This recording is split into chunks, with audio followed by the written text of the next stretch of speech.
जय गुरु जी। संगत जी, गुरु जी की कृपा, गुरु जी के आशीर्वाद से आज का जो सत्संग हम आपके साथ शेयर कर रहे हैं, राजू अंकल का सत्संग है। ये बहुत ही प्यारा और ब्लेसिंगफुल सत्संग है। तो विनती है सभी गुरु परिवार से कि आप सत्संग को अंत तक सुने और ध्यान से सुने और पूरा सुने। सत्संग का मतलब होता है सत्य का संग, और सत्संग की प्राप्ति जब ये होती है जब गुरु कृपा होती है। तो हम सभी बड़े भाग्यशाली हैं कि हम पे गुरु कृपा हुई और हमें सत्संग सुनने का और शेयर करने का सौभाग्य प्राप्त हुआ। तो प्लीज़ साथ संगत जी बिना स्किप किए सत्संग को आप ध्यान से सुनिएगा और गुरु जी का शुक्राना कीजिएगा कि मालिक आपको इतना ब्लेसिंगफुल सत्संग सुनने का सौभाग्य दे रहे हैं। और संगत जी, अगर आप भी अपने सत्संग अनुभव शेयर करना चाहते हैं तो हिंदी में साफ राइटिंग में आप अपना सत्संग लिखकर हमारी जीमेल आईडी पर सेंड कर सकते हैं, ताकि आपके द्वारा सुनाए गए सत्संग से जो भी गुरु जी महाराज की नई जुड़ने वाली संगत होगी उन्हें गुरु जी के कल्याण, महिमा, अनुभव के बारे में ज़्यादा से ज़्यादा पता चलेगा। सत्संग आपको पसंद आए तो आप इसको लाइक कीजिए, चैनल को सब्सक्राइब कीजिए, वीडियो को ज़्यादा से ज़्यादा संगत में शेयर कीजिएगा और बेल आइकन दबाना बिल्कुल नहीं भूलेगा। जब भी कोई लेटेस्ट सत्संग आएगा उसका नोटिफिकेशन आपके पास आएगा। तो चलिए संगत जी, चलते हैं गुरु जी महाराज के सत्संग की ओर। सत्संग शुरू करने से पहले करते हैं गुरु जी का मंत्र जाप। ओम नमः शिवाय, शिव जी सदा सहाय। ओम नमः शिवाय, गुरु जी सदा सहाय।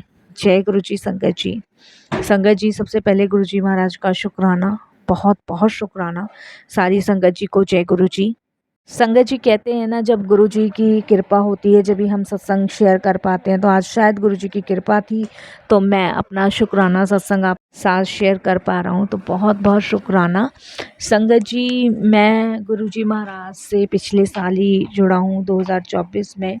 और 2024 में जब मैं गुरु जी महाराज से जुड़ा था तो मेरे को नहीं पता था कि गुरुजी महाशिव हैं और जिन्होंने पूरे संसार को, इस पूरे ब्रह्मांड को बनाया है।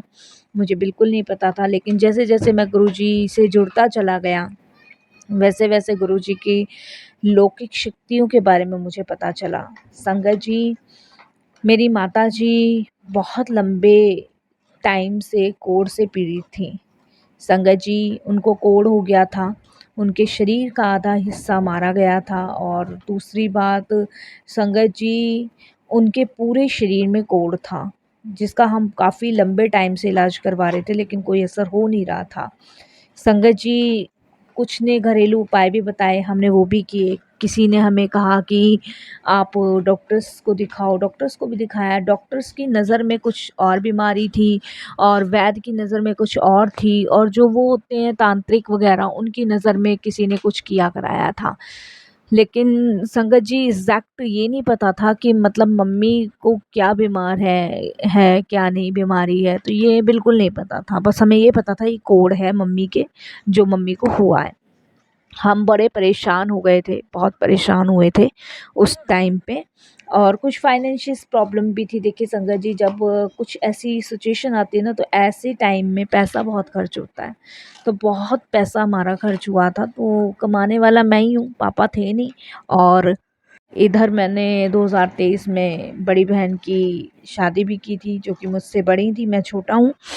तो हम एक ही बहन भाई हैं। तो बड़ी सिस्टर की शादी भी की थी और संगत जी इधर मम्मी का इलाज भी करवा रहा था। तो कमाने वाला मैं ही हूँ, तो कोई था भी नहीं। लेकिन कहते हैं ना संगत जी की भगवान एक दरवाज़ा बंद करता है तो दूसरा भी खोलता है। तो हम परेशान तो थे।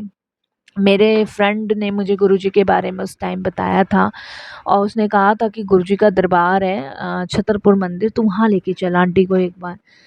तो पहले तो मैं यही सोचा था संगत जी कि कैसे लेके जाऊँ कैसे नहीं, क्योंकि कोढ़ है और मम्मी को अधिकतर हम घर में ही ज़्यादा रखते थे।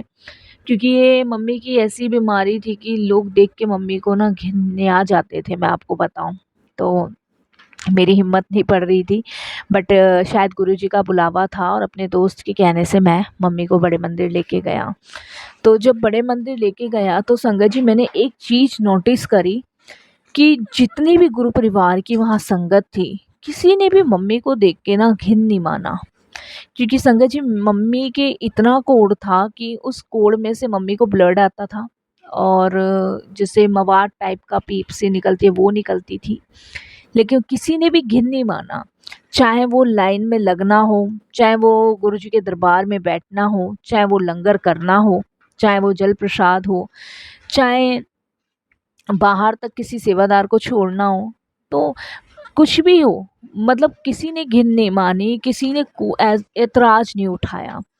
तो मेरे को ये बहुत अच्छा लगा और हम कंफर्टेबल होकर मम्मी को लेके गए वहाँ, और बड़े अच्छे से मतलब मम्मी के दर्शन हुए। मम्मी बहुत हाथ जोड़ के आई गुरुजी के, और संगत जी बड़ा अच्छा लगा वहाँ जाके। लंगर करवाया, जल प्रसाद ले आया। तो वहाँ पे एक अंकल ने हमें कहा कि बेटा, आप जो है ना अपनी मम्मी के लिए ना यहाँ से गुरुजी के पास से लोटा ब्लेस करवा के लेके जाओ, और इसका जल प्रसाद पिलाओ और नहलाओ, और तुम्हारी मम्मी बिल्कुल ठीक हो जाएंगी।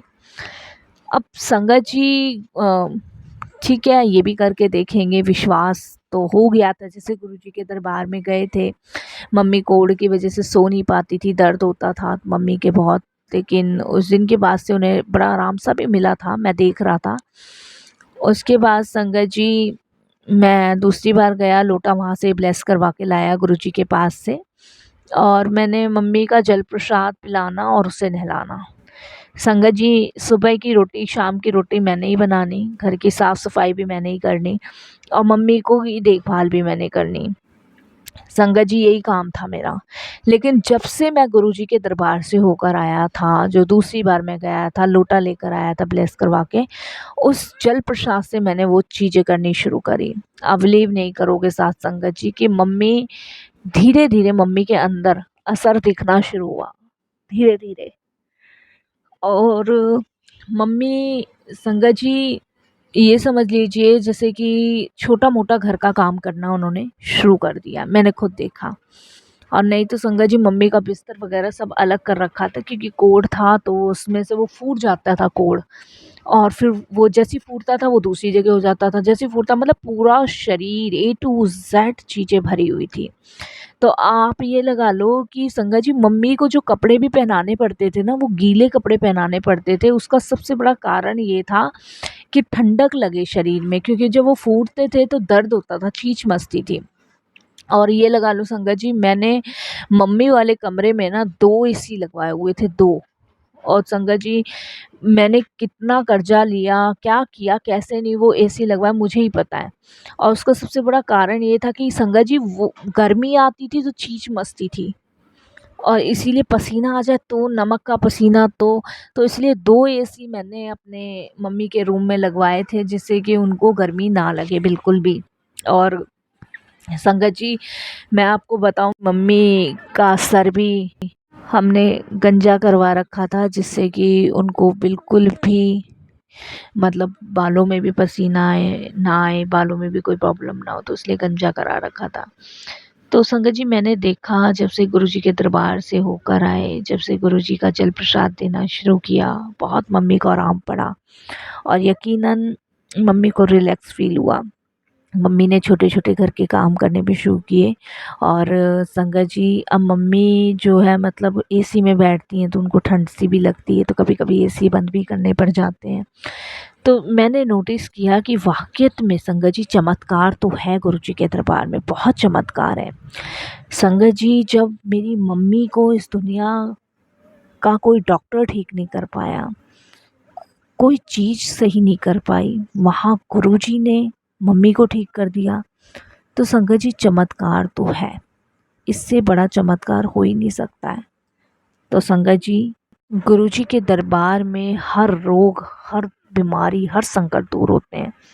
इसके साथ साथ गुरुजी महाराज ने कुछ फाइनेंशियल प्रॉब्लम भी ठीक करी संगत जी।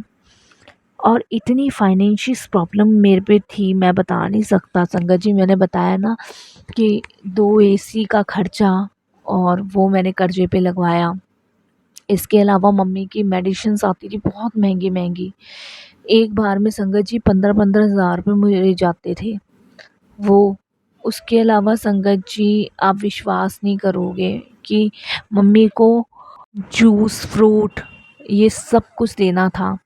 इसके अलावा संगत जी मतलब एक केमिकल आता है जिसको हम हल्का हल्का बॉडी पे लगाते हैं ना, तो मतलब जो हमारे पसीने आते हैं ना उसको रोका जाता है।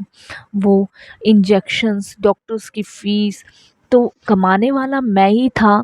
हालांकि मैं, मेरी बड़ी सिस्टर मेरी मदद किया करती थी, बट संगत जी उनसे मैं हेल्प नहीं लेता था, क्योंकि देखो नई नई शादी हुई है और आप समझ ही सकते हो संगत जी नई नई शादी में कैसा माहौल रहता है। तो बड़ा अजीब सा लगता था, बट संगत जी हालांकि में जीजा जी मेरे बहुत अच्छे हैं, लेकिन फिर भी बाकी गुरुजी ने संगत जी वो सारी परेशानियाँ मेरी धीरे धीरे ख़त्म कर दी। मेरा जो भी कर्जा है संगत जी वो धीरे धीरे गुरुजी उतरवा रहे हैं, और मैं हर एक उस चीज़ के लिए भी गुरुजी का शुक्राना करता हूँ, धन्यवाद करता हूँ कि उन्होंने अपने चरणों से तो मुझे लगाया, अपनी शरण से तो मुझे लगाया, और मेरे बहुत सारे दुख दर्द कष्ट भी दूर करे। तो मैं हर एक उस चीज़ के लिए गुरुजी का शुक्राना भी करता हूँ, धन्यवाद भी प्रकट करता हूँ, और यही कहता हूँ कि गुरुजी शायद आप ना होते तो पता नहीं हमारा क्या होता। ये तो आपकी कृपा है, आपकी ब्लेसिंग्स है, जिससे आज मम्मी ठीक है, और मेरे को भी कहीं न कहीं बहुत राहत है कि मैं उन सभी परेशानियों से बाहर निकल पा रहा हूँ, जिनमें मैं अभी तक फँसा हुआ था। और इसके अलावा संगत जी एक चीज़ और शेयर करना चाहूँगा आप सभी के साथ कि जीवन में दुख परेशानी आती है, लेकिन जब हम भगवान का हाथ पकड़ लेते हैं, उनका दामन पकड़ लेते हैं, तो वो दुख परेशानी कब कहाँ चली जाती है पता ही नहीं चलती। वो दुख इतने छोटे लगने लग जाते हैं कि मानो कि शायद आप पे कभी कष्ट आया ही नहीं था। और गुरुजी से जुड़ने के बाद मुझे ऐसा ही लगता है संगत जी कि मेरे पे कोई कष्ट नहीं आया था। मेरी मम्मी ठीक थी, अब मेरी मम्मी पहले से बहुत बेटर है, बहुत बढ़िया है। तो मैं उन एक हर चीज़ का शुक्राना करता हूँ, हर पल का करता हूँ, अपनी संगत में चुना उसका करता हूँ, अपने चरणों से लगाया उसका करता हूँ। हर एक उस चीज़ का, हर एक उस पल का, सब चीज़ों का शुक्राना करता हूँ। यही कहता हूँ कि गुरुजी सदैव अपने चरणों से लगाए रखना। ब्लेसिंग ऑलवेज गुरुजी। जय गुरुजी।